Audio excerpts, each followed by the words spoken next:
Hello po, welcome to my Packet Tracer Network setup. Configure switches, ibig sabihin, 8 yung switches ko. Switches, 8, yan, nakikita nyo naman. Wala rin ako. Ito. 1, 2, 3, 4, 5, 6, 7, 8, tas 4 ang router. Yan, tas ang gamit kong bilan ay, ang gamit kong network address ay 10.196.0.014. Tapos dito hindi ka maglalagay ng mga tulad dito yung mga IPv4 address, subnet, tsaka default gateway kasi DHCP mo siya, ganyan. Hindi mo na kailangan magsisimula ka dyan sa bawat switch tsaka router. Yan lang ang iyong kukunan. Tapos dito sa switch to, ang purpose nito ay kino-configure mo yung mga VLAN 7 sa H2. Kasi VLAN 7 tsaka VLAN 17 sila na 10 host tsaka 20 host. Dito ka magta-type. Iseset mo yung mga ports nila para ma-access mo yung VLAN 7 tsaka matrunk mo sila mag-connect sa ibang mga switches o router, ganon. Tapos ginagawa na yung VLAN port ng VLAN 2, 4, 6, tapos lagi VLAN 2, 4, 6 at 17 para maging consistent ang VLAN 17 sa setup sa lahat ng switches. Diba, pagpunta mo ng CLI sa switch 2, mag-enable ka, enable config key, tapos papakilala mo lahat ng VLAN 2, VLAN 4,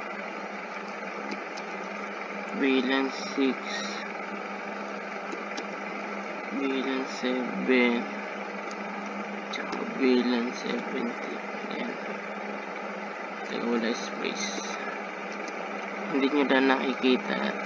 Ayaw kasi gumana sa akin yung nag-iiba-ibang tab pag nagtatype. Kasi naka-gaming gaming screen record. Sorry guys. Yan, VLAN 7 kasi exit mo. Mag-interface kayo. Interface fast. Nag-auto-type kasi yung aking 8 Ethernet 0/1 24. Yan kasi yung sa yung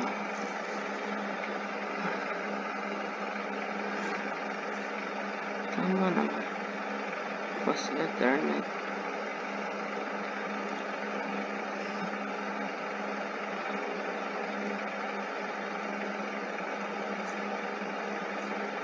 Kasi yan, ito mo nag-auto-type.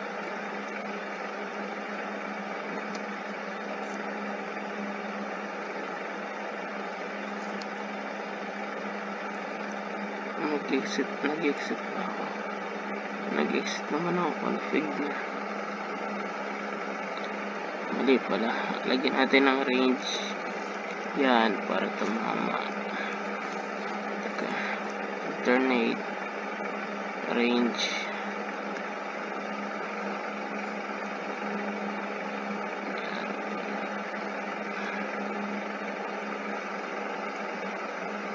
Tapos switch port.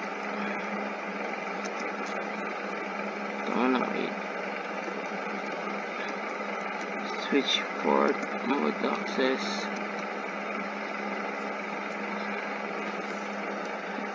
Kasi nag-auto-type yung 8 ko kaya mahirap mag-type. Yan, kita mo naman.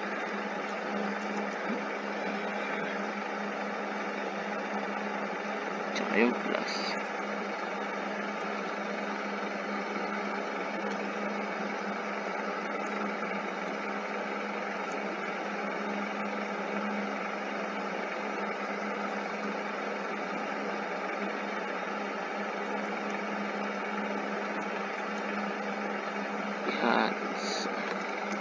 papakilala mo yung VLAN na connect dito sa switch 2, ibig sabihin 7 tsaka 17, papakilala mo sa kanya. Switch port, ito mo yung type, yung 8. Switch port access, VLAN 7, yan. Sa exit mo, papakilala mo naman yung 17. Katulad dito, 17 X. Hindi pala, mag-interface ko ulit. Interface was Ethernet 0/1. Ibig sabihin yan kung saan nakakonect yung VLAN 7 mo. Tapos magtatarang ka na.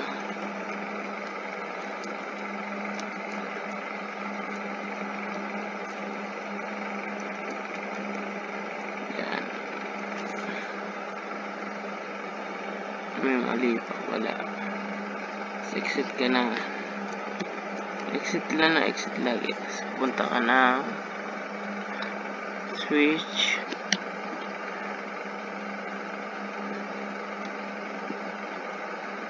Switch 1. Gagaling ka ng switch 2. Punta ka ng switch 1 CLI. May tatype mo ay enable. Yan, sala nag-8. Tatagal. Maintain natin. Fast forward natin ng sagad.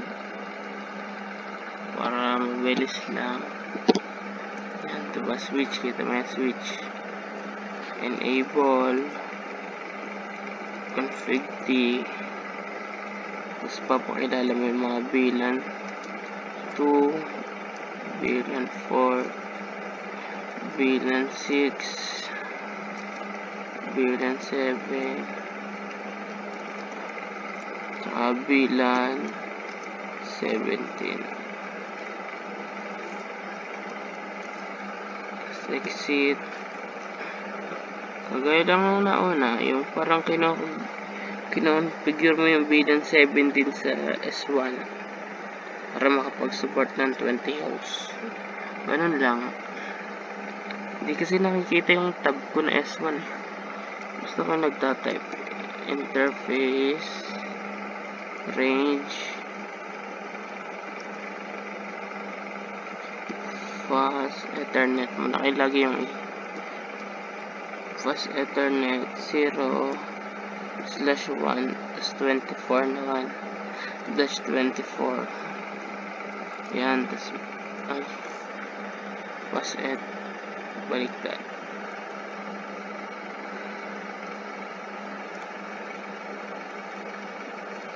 Yan, tapos papalit natin yung PH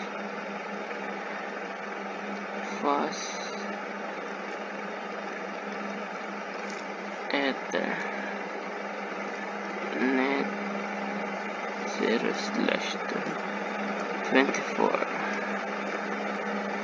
Oh, exit.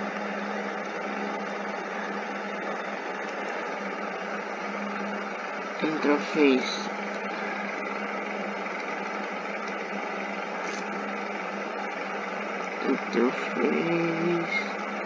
range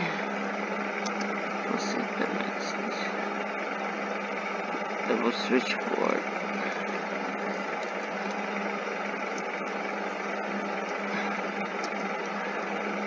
access the switch port 8 naman switch port mode mali pala na type access VLAN 17 naman exit tapos mag-interface ka ng 02 interface range 0/1 Ayan, kamay nagtatype ng kanya. Kaya babackspace mo. Exit. Interface. Kamay. Hindi mo po nakita. Interface. Range. Fast. Malaking internet.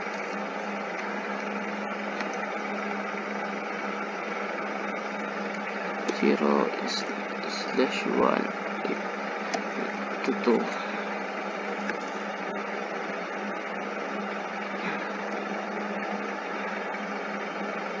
Mali pala, hindi kasi ako nag-auto-type. Ang nangyayari dyan, magko-config ka muna. Config T.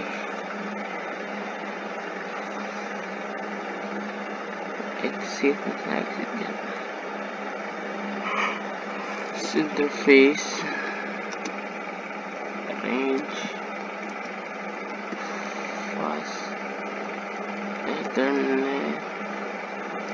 0 over 2.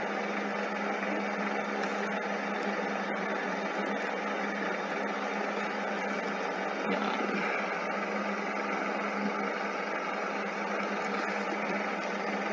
Switch port. Mode track.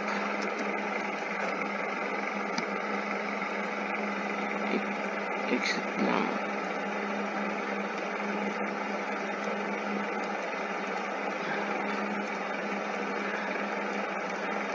Yeah.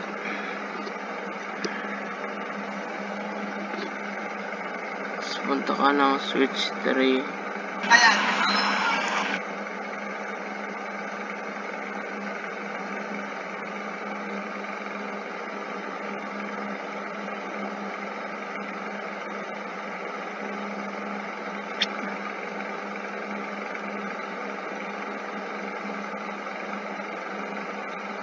Sa switch naman, papakilala mo yung mga VLAN.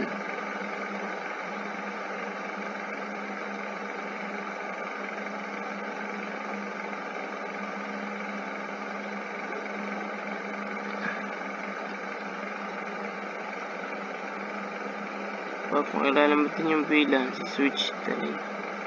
Sa switch 3 ito. CLI. Is ganun din.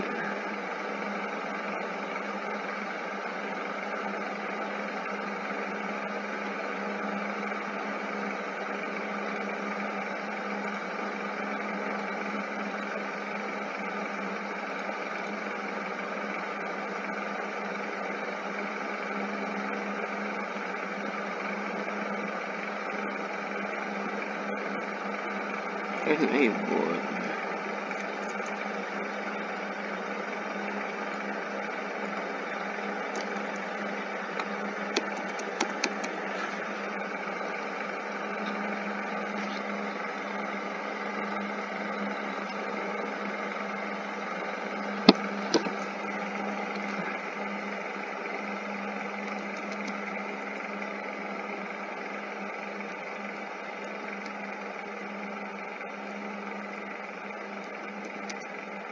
Kailangan lagi may space din. VLAN 4. VLAN 6. VLAN 7. 70. Yan, sa exit ka lang ulit. Kasi interface. Range. Fast. Malaking ulit. Ethernet, basta malakalagi ang inyan. 0 slash 1 to 24. Yan. Switch port. Switch port access ulit. Dog.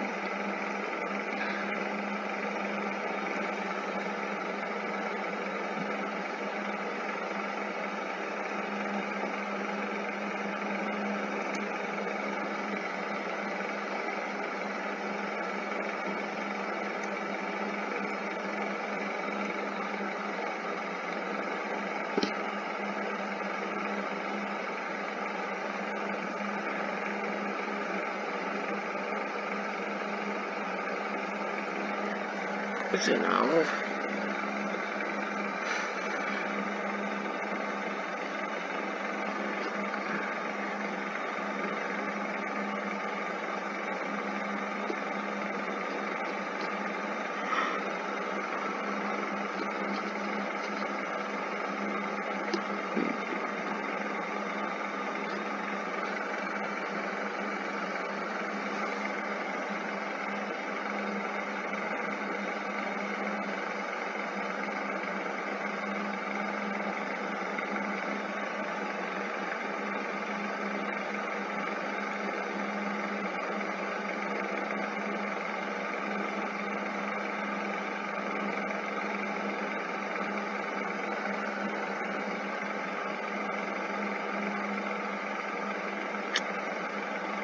Switch 3 ay wait lang ha. Ito ba?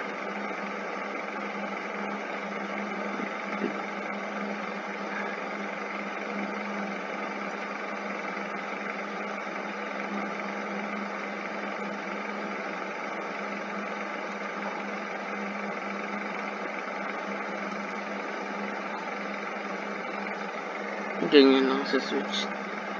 Yung magpapakilala mo yung mga bilan hanggang 70, tapos mag-exit ka.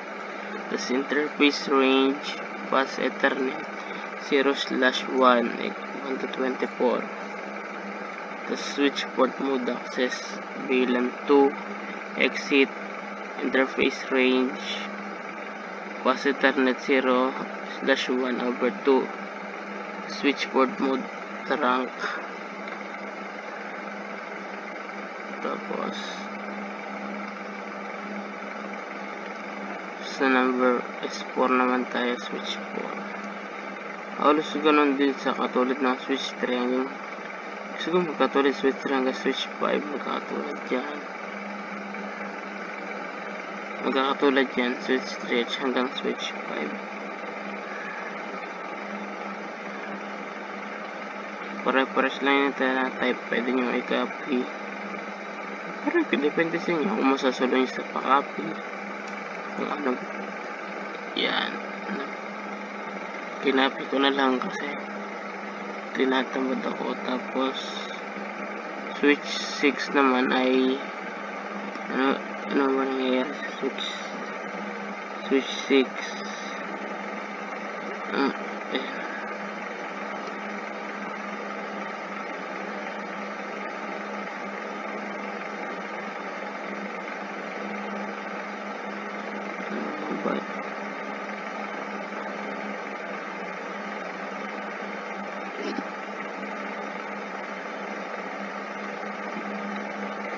Sa switch 6 ay katulad ng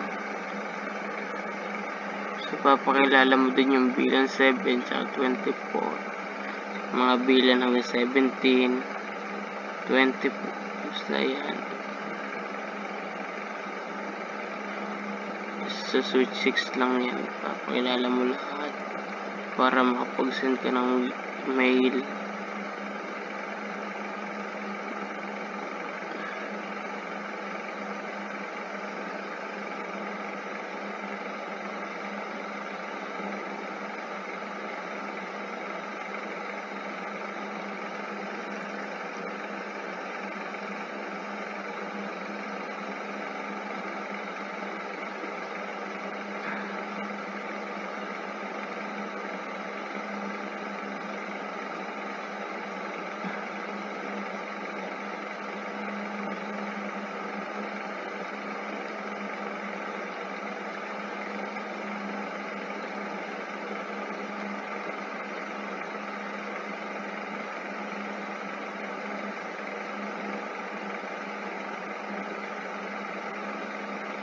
Dito sa router 3 para mag-connect yung dalawa kailangan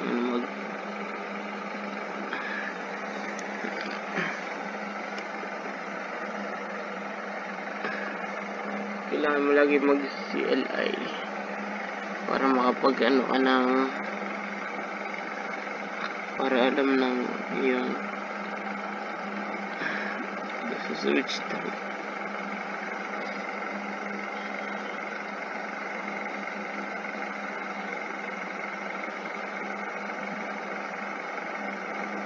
ba tama?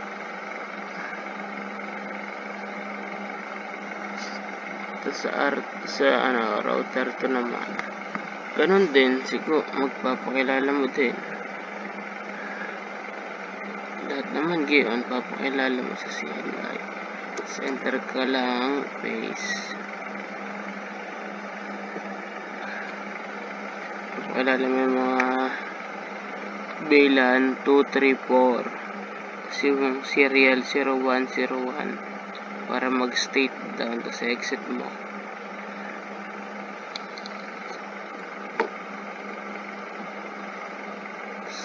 Router 4 naman. Router 4 naman.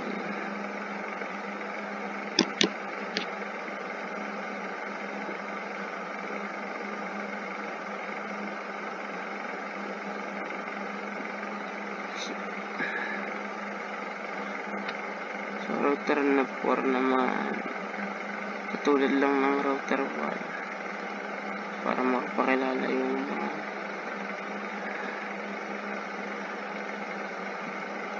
yung VLAN 50 hanggang 100 na DHCP.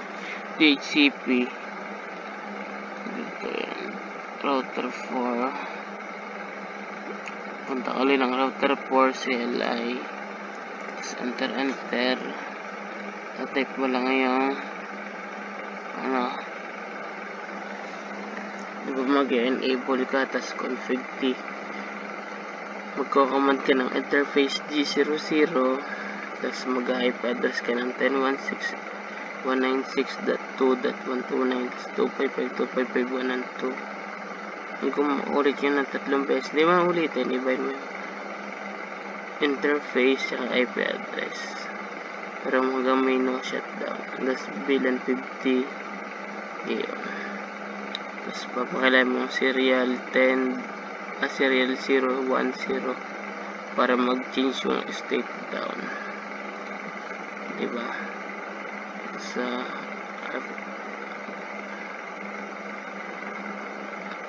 R1, punta ka ng R1, papakilala mo ito yung IP route kasi hindi magkoconnect, hindi mo papakilala. Sorry, hindi nag-scan record eh. Isang tab lang yung nakikita eh. Yan hanggang serial number 00011. Tapos ang nung huli, interface S0/1.0.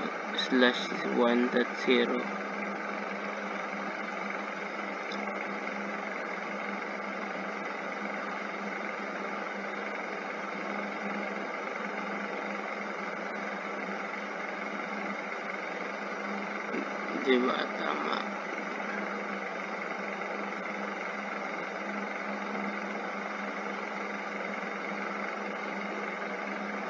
R3.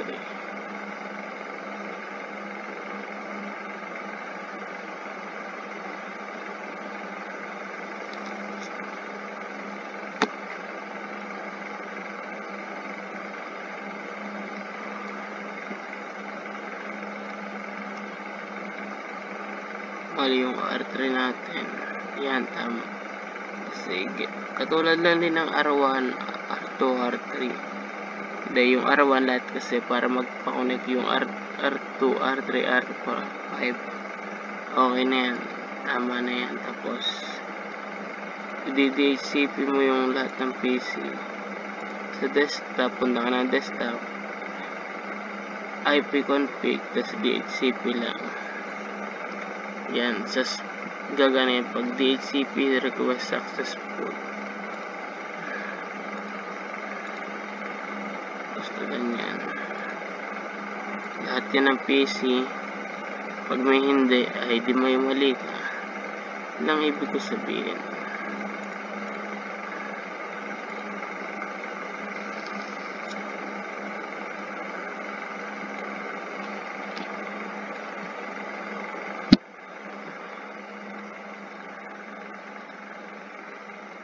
Tapos pagkoconnectin mo lahat yan ng pag-mail, ganun lang.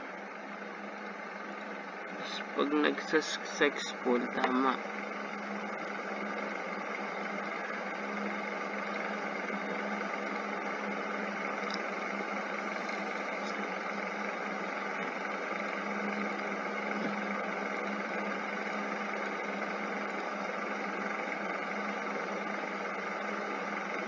Yan, ano ko na, tapos testingin natin ng mail.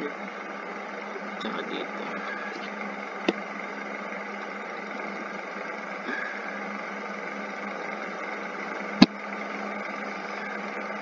Basta, papas forward nyo lagi. Tapos, pipindutin nyo dito hanggang mag-successful. Dito sa button na file. Basta dyan lang yan.